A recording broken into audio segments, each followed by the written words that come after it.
Questo sono io, prima di scrivere un'email di consigli all'allora amministratore delegato dell'azienda in cui lavoravo. Un'email che mi costerà un trasferimento punitivo in una sede distaccata. Venga. Era il mega direttore galattico in persona, colui che nessun impiegato al mondo era mai riuscito soltanto a vedere. Correva anzi voce che non esistesse neppure, che non fosse un uomo, ma solo un'entità astratta. Ma facciamo un piccolo passo indietro. Il mio nome è Guglielmo Giugioli, sono un dottore di ricerca e insegno in un'università qui a Ho Chi Minh in Vietnam. Oggi dialoghiamo sopra i massimi sistemi e questa volta mettiamo in discussione il sistema aziendale italiano. All'età di 27 anni faccio 50 colloqui, trovo 2 co-founder e insieme fondiamo SpeChannel, che ben presto diventerà una soluzione di intelligenza artificiale per analizzare video presentazioni. Finiamo in televisione e nelle principali testate giornalistiche, ma non è abbastanza. Ad un certo punto mi torna la memoria di quando andai in Silicon Valley e un manager di Google mi disse che ognuno dei propri dipendenti poteva proporre una sua idea per migliorare l'azienda. E se Google avesse ritenuto quell'idea valida per portare un miglioramento all'organizzazione, avrebbe spostato quel dipendente per farlo concentrare solo su quell'idea, con la consapevolezza che sia l'azienda che gli altri ci avrebbero guadagnato. Allora decido di parlare del mio progetto innovativo prima ai miei responsabili e poi proprio a lui, al mega direttore galattico dell'azienda in cui lavoravo. Ma la conseguenza è totalmente opposta, vengo spostato in una sede distaccata con mansioni dequalificate e attrezzature obsolete. Da un momento all'altro mi sembra di stare come nell'inferno dantesco, quasi in un girone, dove per la legge del contrappasso, come in vita avevo peccato di essere contro lo status quo, ora per punizione vengo spostato in un ambiente privo di innovazione. Ma ad un certo punto accade l'inaspettato, quella soluzione innovativa diventa il progetto di ricerca del mio dottorato e lascio quell'azienda con un'altra email al mega direttore galattico, sottolineando il loro approccio opposto all'innovazione rispetto a quello di Google in Silicon Valley. E il caso vuole che proprio con un'altra email, inviata questa volta ad un professore di Berkeley, finisco di nuovo in California. I think when people show initiative, we reward it when we can. And we don't often get graduate students and visiting scholars that come in with the kind of initiative that you showed, but your email suggested that you were and are a serious scholar. That was a road not taken. Elencare cosa non funziona nel sistema aziendale italiano non è sufficiente, bisogna anche condividere proposte e soluzioni concrete. Lo facciamo con Giovanni Zangani, imprenditore e investitore con esperienza in Europa, America e Asia. Vedevo magari un po' dei limiti quando lavoravo a Milano, ho cercato di implementarlo un po' nella mia azienda. Per esempio mi stava stretto che stavamo 12-15 ore al giorno in ufficio perché pensavo che il contributo che puoi avere a un progetto, se non hai stimoli diversi dalle slide che leggi tutto il giorno, è difficile veramente avere una certa profondità, una certa anche apertura nelle raccomandazioni, nei consigli. Quindi avevo l'idea di un domani vorrei la mia società in cui di consulenza dove la gente può andare va a teatro, ha possibilità di avere stimoli diversi. Adesso non faccio consulenza, faccio investimenti, però la dinamica del lavoro è molto simile.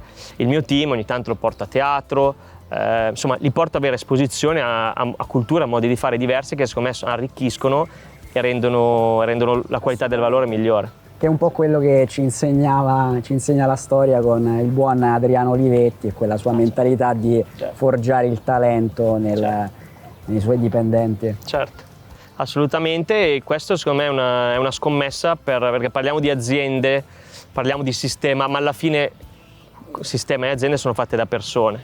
Quindi se sono un neolaureato che esce dall'università e devo cercare lavoro, ovviamente ho meno leve se vogliamo, però se sono un manager di un certo livello in una grossa azienda in Italia, secondo me ho possibilità veramente di influenzare un ambiente di lavoro. Quindi per quanto uno dice cultura aziendale, per uno quanto dice l'Italia, no, alla fine sono le persone.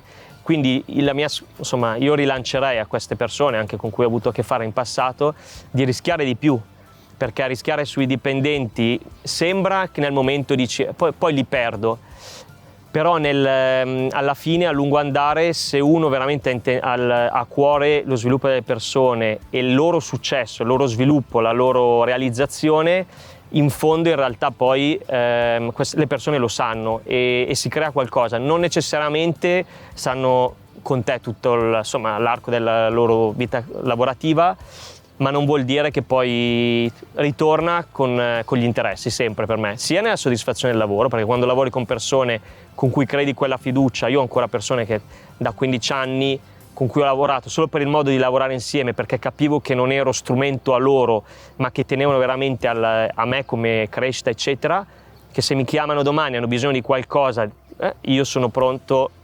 sono contento sulla possibilità di collaborare. E poi la soddisfazione, perché comunque quando lavori con manager così, che veramente hanno questa prospettiva su di te 360 gradi come persona e non pensano necessariamente al loro conto a fine mese, è un altro modo di lavorare. Quindi io rilancio un po' a questi manager, perché alla fine l'Italia ha tutti i limiti che ha di un sistema magari poco flessibile, ovviamente, tassazioni enormi, quindi per investimenti, non è facile, lo ammetto, però alla fine la cultura di un'azienda è fatta dalle persone e se uno ha una certa responsabilità, secondo me, può assolutamente determinare la cultura dell'azienda dove lavora. Ecco. E se ciascuno nel proprio piccolo è artefice di questo cambiamento, magari, perché no, il sistema italiano lo cambiamo davvero. Assolutamente, assolutamente. Grazie Giovanni per la chiacchierata. Un piacere, un piacere. Ma se il sistema aziendale italiano vuole davvero cambiare, perché quando abbiamo avuto un imprenditore visionario come Adriano Olivetti, che ci stava portando alla rivoluzione informatica con il primo personal computer, dopo la sua morte la politica italiana ha smembrato la Olivetti? Perché quando abbiamo avuto un presidente, un amministratore delegato innovativo, anticonformista come Enrico Mattei, che faceva i nostri interessi, quelli degli italiani, che ci stava portando alla indipendenza energetica, è stato ucciso e ancora oggi la giustizia italiana non ha fatto luce su questo episodio? Ma soprattutto, perché tutti noi firmiamo contratti con aziende che non supportano né l'innovazione e nella diversità e tutte le volte rinunciamo ai nostri sogni. Avanti, non perde tempo, firma qua. È un normale contratto, è una formalità. Tu ci cedi tutti i diritti e noi faremo di te un divo da rifare.